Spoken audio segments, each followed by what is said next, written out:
and she's going to give us a attempt. So. Yeah, this is my very first try, so I'm glad that you guys could make it here. Thank you for coming. I appreciate your time.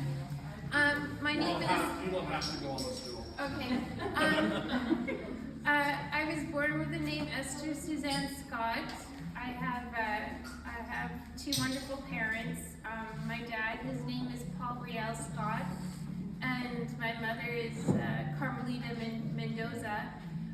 Funny, back in the 70s, they met at the Polish Hall right in front of the Royal Alec, and immediately they fell in love with each other. Like, it was just, they were kindred spirits. And they realized, I guess, they soon realized that they each had 6 siblings on each side.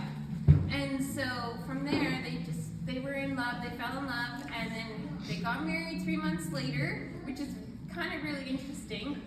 And then I came, and I was so blessed to have the name Esther, because I know he was a very poetic man, he was an artist. And so he named me Esther Suzanne Scott, and anyway, my middle name is from this Leonard Cohen song that he really loved. So I carry that name with me, and I wear it as a pin, because it means a lot. But anyway, okay. So what happened is, something terrible happened to my father. He had a mental illness, and he committed suicide, sadly, and left us. I think I curse him. I blame him. I say a lot of things about what could have happened, what could have been, but he wasn't there. But I feel as if we've all been sort of robbed by his beauty and his presence, and now he's gone. So I was lucky to be sort of a leftover of what he's left. And anyway, my mom raised my sister and I. My sister came along, Maria, and he named her Maria. And my mom brought us up as a single parent, and it was very hard. It was very hard. We grew up through a very hard 80s. The 80s were difficult, and I'm sure everybody felt the 80s was very difficult, and especially in Edmonton, where you wanted a few things, but of course you couldn't afford it. So, well, we had a really good childhood, and I think what happened to us was my sister really excelled at school, and I was sort of like had a lot of learning disabilities. I had dyslexia, and it was pretty hard. It was challenging because they couldn't read. They couldn't figure out why I couldn't read. They couldn't figure out why I wasn't learning. I just wasn't interested. I was kind of just bored. And a lot of the time it's like, you know, and then they also the challenge that, which I forgot to say, but during that childhood period, because my father was French Canadian and my mother was Filipino, I had the challenge of living in a sort of like a dichotomy of like 2 different worlds, like my father being a white man and my mother being a Filipino and being colored. It was very hard because I was living in this world where I couldn't fit in, and so at times I just felt like going to making things kind of really helped me, because I just turned into sort of an introvert, and I would just cut holes in my mom's fabric and sew hamster clothing or do something like that, and it just made me feel like I wasn't missing out on anything, that I felt it was my sort of a happy zone. But anyway, so like going through school, I had a hard time. We all have hard times. I had dyslexia. Everyone called me a little bit weird, and oh, she says weird things, or she does weird things. She's not like us. And I went through high school, and then it turned out that, oh, she's really good at drawing, or she's really good at, I turned out I was good at drawing or good at painting, and everyone was sort of like, wow, I think that's what you should be doing. And And then I thought, well, maybe it's public relations, and I always kind of like try to figure out what was my purpose, and I guess everybody in high school is trying to figure out what they wanted, what their purpose is in life, and it turns out that it was going to Grant MacEwan, and then after going to Grant MacEwan, taking their fine arts program, and then it turned out that I was going to go to ACAD, and then I found like a group of people that I felt kindred with, because everybody, they were even better than I was, but we were in the same sort of, cut from the same cloth. We all knew what we had to do. We all had our programs, and we were doing that, and then so I finally graduated in a program, which was great, and then so I said, what am I going to do with this? Well, I'm going to stash this degree aside, because I don't think I can actually make a living out of this, because it's just something that I wouldn't be able to make a living out of. This is something that I cherish, that I don't want to take advantage of. I just want to just keep it and have it as something, and maybe I'll take nursing, because my mom's like, you better be a nurse. So then I tried nursing, and then I tried teaching, and those didn't work. So I just sort of like left and sort of like lost, and meanwhile, at the same time, I meet Colin, and then we get married, and then we have kids. So kids and married life, and then had a show at Latitude. I stumbled into a show at Latitude, and then for some reason, magic, Dana came into my life, and then from there, she's just been that inspiration to me. And then I've been making work at home, working on stuff, and just found that it sort of turned into a little bit of a vocabulary where I had like these key pieces that I kept going to that were kind of like some of my favorite things to do. And then she's like, yeah, maybe you could show that. I'm like, oh, yeah, maybe. And so I did, and I follow her, and then I follow her some more, and I follow her some more, and now I'm here. Esther and I did a two-person show at one of our old galleries called Sideshow Gallery, probably back in 2010, 2009. And you've always been nervous of having your own solo show. And then once I was lucky enough to find this building and get it ready, we were going to do another two-person show, but then I thought, no, Esther needs to do a solo show. This is like her time, because she's just been so productive lately. Yeah. And making such amazing things. Yeah, and so from there, then this work, actually, it originated in 2013, like these series of drawings are from my journal. And my drive is to sort of like, my first drive is to love, and then my second drive is to do my best. And so I don't really have any sort of like constraints except for the medium. And then when I have the medium, and then I use the medium to communicate what desire, passion, feeling, sadness, these feelings, and then I use the medium. If it happens, sometimes it happens, and sometimes it doesn't happen. So, and that's usually how it turns out. But I mean, I could go through the details, the gory details of where, when, and what happened. But to save you all of that, most of the works are autobiographical, semi-fiction. I would call fiction, sort of living in drawings, living in sort of like my fantasy world, what if happened, and possibilities, and that types of stuff. Could you maybe talk to us about this piece, your big installation, Esther, the Get Well Soon piece? Oh, okay. How did that start? So like about 10 years ago, because I was working, my mother worked at the Royal Alec for pretty much 40 years. And as a kid, we would go to the Royal Alec, and I would go there and see pieces, like artworks. And then I thought, hey, what if I made a site-specific piece meant for the Royal Alec? so that they could use for patients when they come in as a sort of a nursing tool for them to get well. And I thought that would be a gift that I would give to the Royal Alec, and that was sort of the initial process there.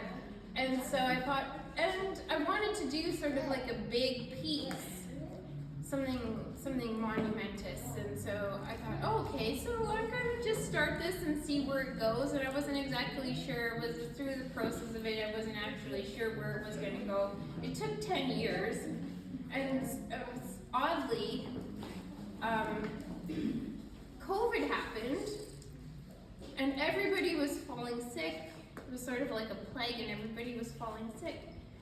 And this piece was wrapping up, and I thought, oh, what if I made like sort of like a public piece for people to see, for them to get well? Like, this is my message for you, please. I hope I get well soon. I hope you get well soon. And then I thought, oh, it needs something. It needs like backup dancers. So if I were to have Get Well Soon as like the main dancer, the main singer, the lead singer, and then to have all the other voices around the lead singer, then it would just be a complete piece. And so, you know, for the last couple of months, maybe I started this in January, just the last couple of months, I just said, I'm going to try the bunting, I think they're called.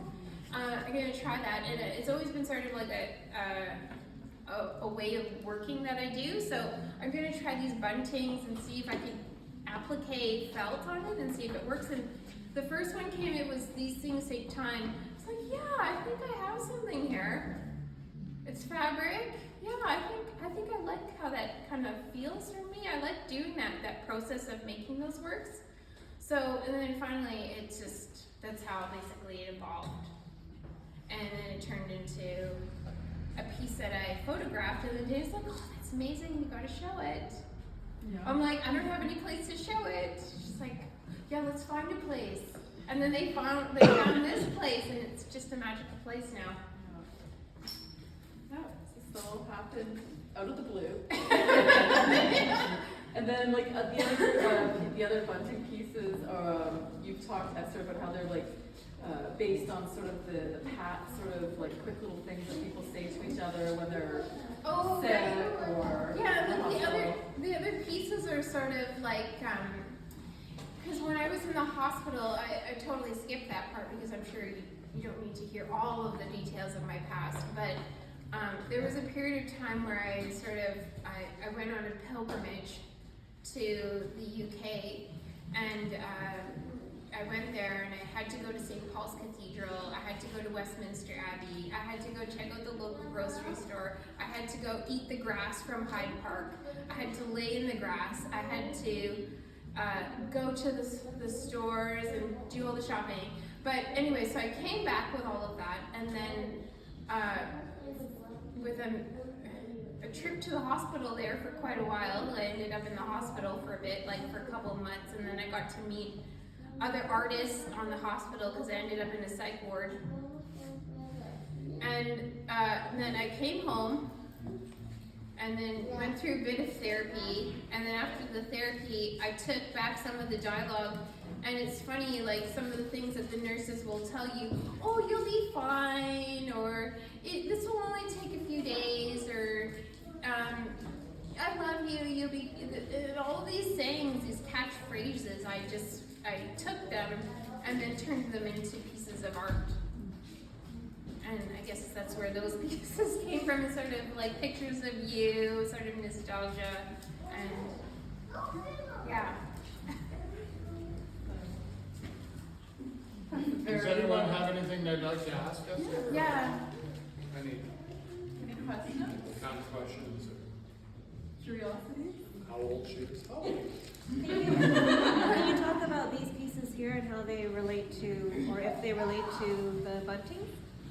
Oh, yeah, so basically, like from the journals of like, going back into the journals of, and then you have those thoughts that you're dealing with while you're, that you still deal with, and feelings in your mind that every day, I just felt like, how can I use that text or that form of communication and put it into my work? And so then I thought, these are sort of like messages of like parts of my journal almost.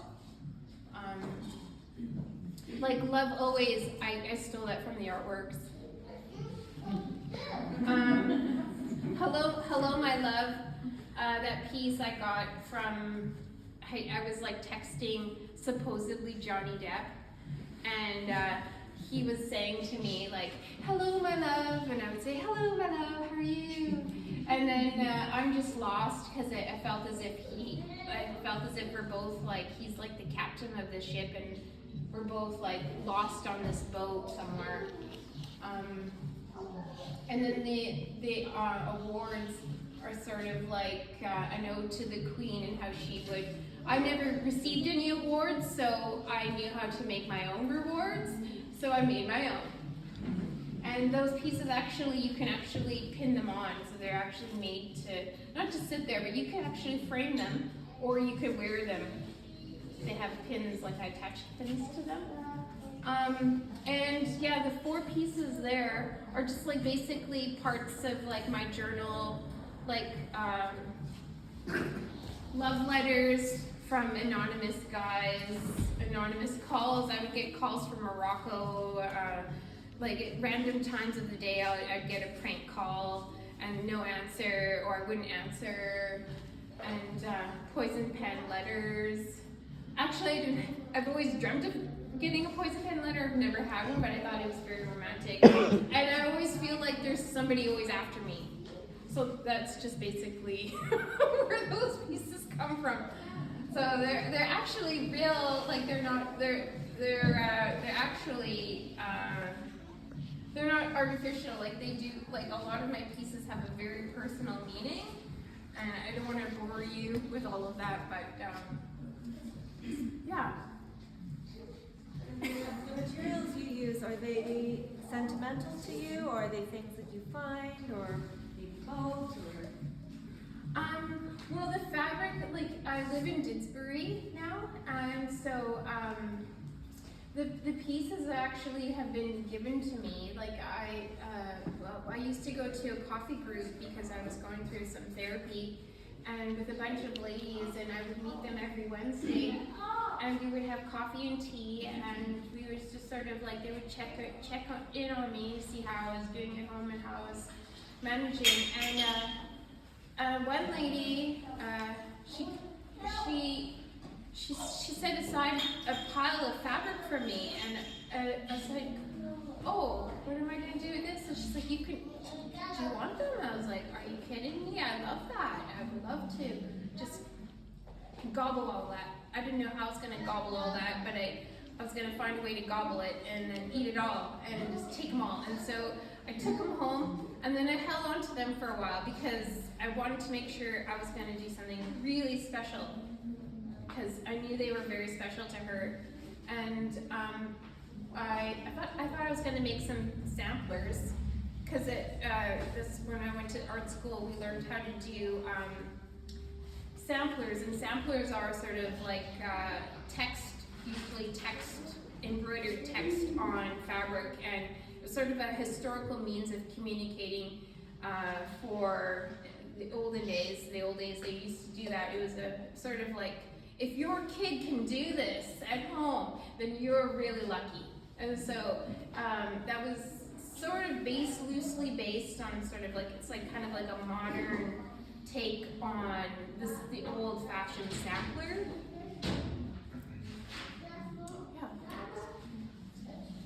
Yeah. With these pieces here, you said it's a story. Can you tell us about the story? Yeah. Or a little bit about it, or maybe? Okay. Just recently I made a friend. His name is Charlie Hunnam, and I don't know if anybody knows him. He's a celebrity. Supposedly on Instagram, people contact me. Elon Musk contacted me. Johnny Depp contacted me. Charlie Hunnam contacted me, and I don't know what my fascination is. It's not about their celebrity. It's more about their art practice, and I feel as if I have like some sort of strange connection. But I have this I met him just recently, and Charlie Hunnam, and he is just an amazing actor. And I felt, oh, how could I leave a fictional story of us actually meeting, and then after meeting, him looking deeply into my eyes, and I look deeply into his eyes, and then we come in, get closer and closer, and then he gives me a kiss. So that's where that piece came from. And it's all I know, it's all fiction. But fiction is reality some days in my life. So when it becomes so real, because it was so real, and the moment was so fresh and so real and so sincere and so honest, and it really drove me into making these pieces. And of course, like when you're at home and you're working at home and you have kids and they always want to put their input, and the rest of the pieces are sort of like, I don't want to say this wrong, I think it's LGBTQ community, I'm not sure. But my daughter wanted me to explore those feelings and those relationships between supposedly between two men. Maybe a man is thinking about his friend or his boyfriend or his lover, if he's there or not there, or a group of people together in love with two women, or it's just, yes, strange.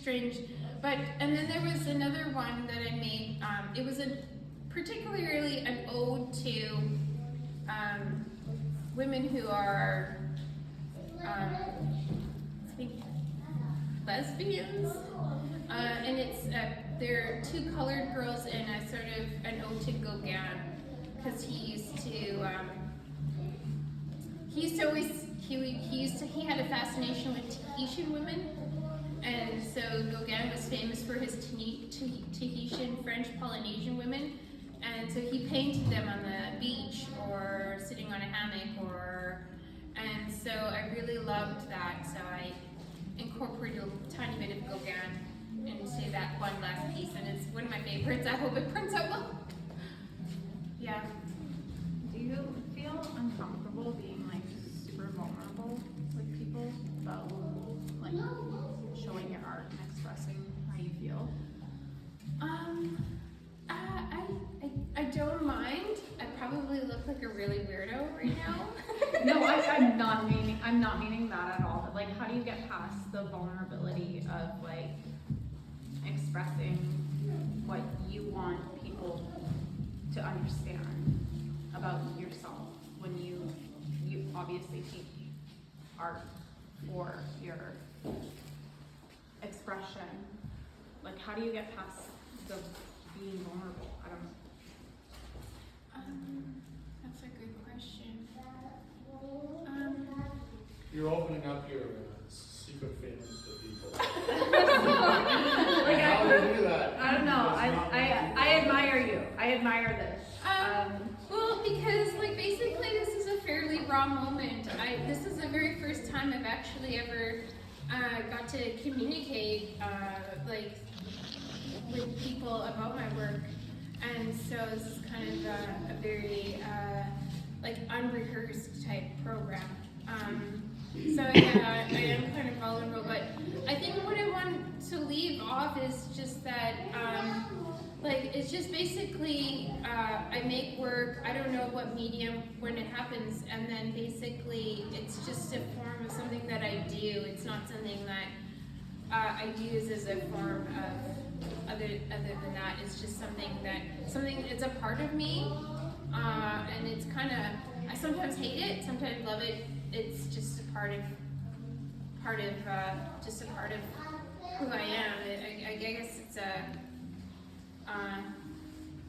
I guess we all have talents, and I get one lady asked me, because I think when I was like in art school, I was like painting these like photorealistic images, and I was like painting pictures of sinks and chairs and inanimate objects and stuff, and really photorealistic. and I had some sort of strange epiphany, and I said to myself, and I was like talking to God, because I was like, okay, you're giving me this ability to be photorealistic. Like whatever it is that you want me to do in this world, in my life, I want to do it for good and not for evil. So just say I thank you so much for this talent, this gift you gave me. But you know, I'll do what I can do with what you gave me. And funny, like my cousins are like, yeah, my calling is to be a doctor, and your calling is to be an artist. And I'm like, yeah, I know. So it's kind of sucks some days, but it's just something you just have to just carry on. Yeah, no, I appreciate the like your vulnerability because like it takes a lot, I think, to like even expose yourself as an artist. I don't know. I think I'm really fortunate and privileged because without Dana, I don't see her vulnerable. Like, I don't know why I'm insisting calling her vulnerable. I'm sorry. without Dana, I wouldn't have that vehicle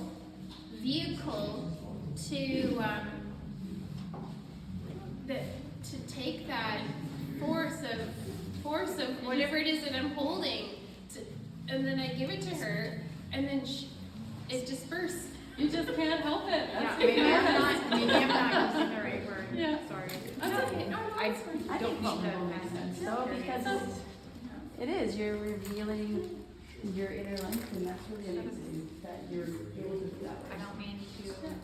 I just- Oh no, it was a perfect question. Thank you for asking. I'd like to invite everybody to take a look at the show.